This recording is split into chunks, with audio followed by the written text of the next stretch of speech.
Ya, kalau di Bogor ada penerapan ganjil genap. Ini di Jawa Tengah, pemirsa, penerapan Jateng di rumah saja diterapkan mulai hari ini. Namun di Tegal, sejumlah pedagang nekat berjualan di pinggir jalan karena operasional pasar dibatasi. Pagi tadi pasar di kota Tegal ditutup, namun pedagang nekat berjualan di pinggir jalan hingga diserbu ibu-ibu yang butuh bahan masakan. Pedagang mengaku nekat berjualan karena harus memenuhi kebutuhan sehari-hari. Sementara kota Tegal hanya mengizinkan pasar tradisional buka pada pukul 00 hingga 6 pagi. Jateng di rumah saja diterapkan Pemprov Jawa Tengah untuk mengurangi angka penyebaran COVID-19 terutama kerumunan warga.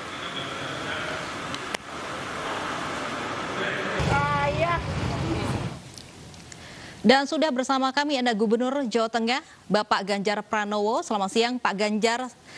Ya, selamat siang. Baik, semoga sehat selalu Pak Ganjar. Ini gerakan Jateng di rumah saja diberlakukan hari ini dan besok kita harapkan ini masif menekan penyebaran COVID-19. Tapi hari ini bagaimana pantauan di lapangan, Pak Ganjar? Ya, menarik, cukup beragam. Bullying terjadi ke saya ada, protes ada, dukungan ada.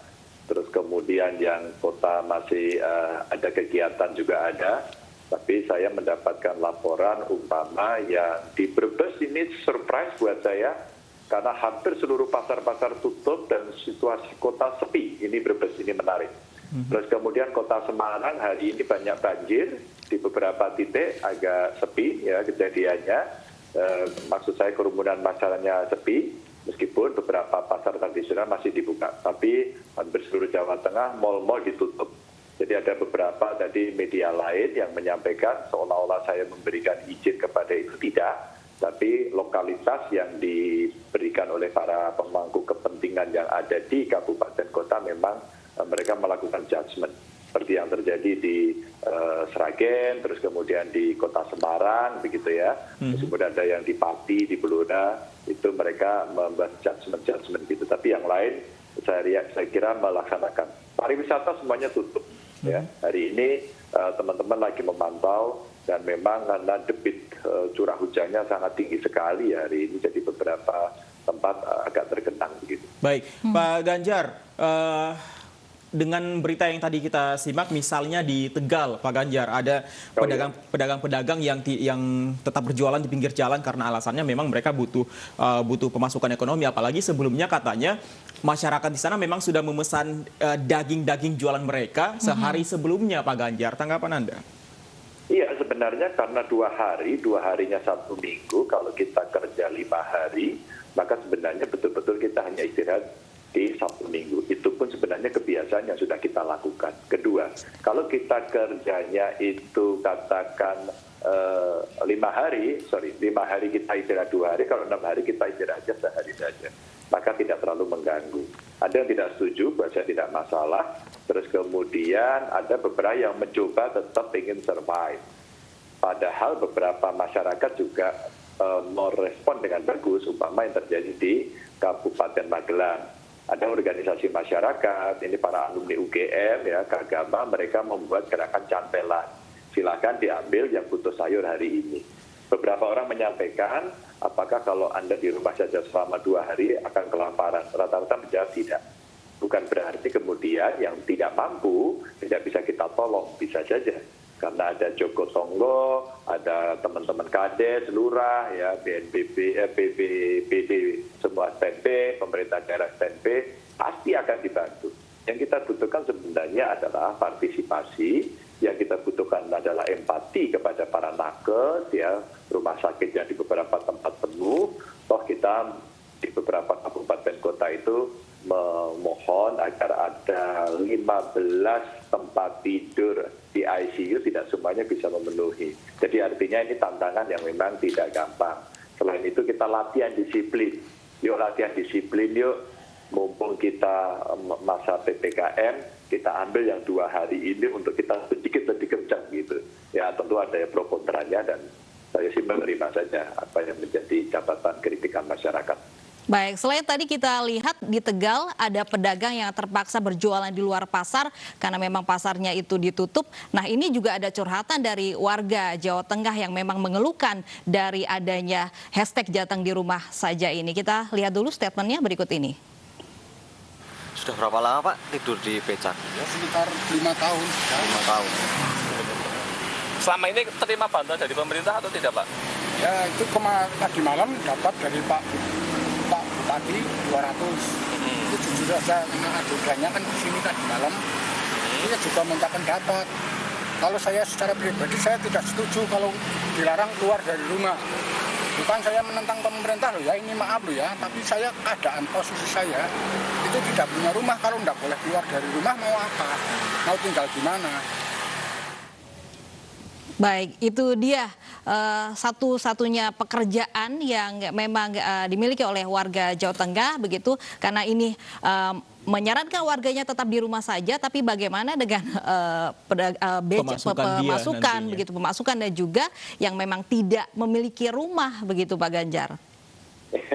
Ya tentu saja kalau Bapak ini, saya harapkan kalau ada beberapa kameranya atau rekamannya boleh dibuka lagi. Tapi kalau satu mungkin case kali ya, atau yang mungkin sempat ditemuin iNews gitu ya. Kalau Bapak ini berkenan dan butuh, kami punya rehabilitasi sosial kok. Kalau berkenan loh ya. Kalau setelah acara ini saya bisa dikasih nomor kontaknya Bapak yang diwawancari iNews, hari ini juga saya tindak lanjuti. Bapak itu akan saya bantu, saya kasih sembako, saya taruh di rehabilitasi sosial. Kalau nggak salah tadi di Banjarnegara ya? Iya, di Banjarnegara. Di Banjarnegara ya. Kalau berkenan, tolong saya dikasih nomor kontaknya atau kira-kira lokasinya di titik mana. Hari ini juga setelah kita wawancara saya follow up. Oke, kita akan tunggu tindak lanjut dan mungkin juga akan ada warga-warga yang lain yang mungkin akan meminta pertolongan ya Pak Ganjar ya. Dan Pak Ganjar sudah beberapa sudah ada penanganan. Kita tolong dan dibantu sebenarnya, tapi tentu tidak kita ceritakan kemana-mana gitu ya. Oke, ini nantinya akan diterapkan sampai kapan sebenarnya? Dan kemudian apakah nantinya jika sudah beberapa kali diterapkan, apakah akan diberikan sanksi kepada mereka yang melanggar, Pak Ganjar? Iya, selalu saja orang bicaranya sampai kapan dan sanksi. Sanksi ini menjadi impresi setiap kali banyak orang bertanya. Padahal tidak. Kenapa kita selalu bicara sanksi? Kenapa kita tidak bicara membangun kesadaran? Kenapa kita tidak selalu mengingat berapa nakes kita sudah meninggal, berapa guru, kiai, tetangga kita, orang tersayang kita sudah meninggal. Kenapa tidak kemudian kita berpikir penggali kubur yang kelelahan? Pernah nggak sih nyoba pakai masker 8 jam nggak dicopot, pakai hazmat berjam-jam nggak dicopot, tipis tidak bisa, makan sulit, dan sebagainya. Pernah nggak kita berempati? Saya tidak suka menghukum masyarakat maupun rakyat, saya tidak suka. Maka kemudian ada yang mengatakan, ya kalau cuma sini percuma. Iya, kalau kita membuat sanksi tinggi juga orang akan menakutkan.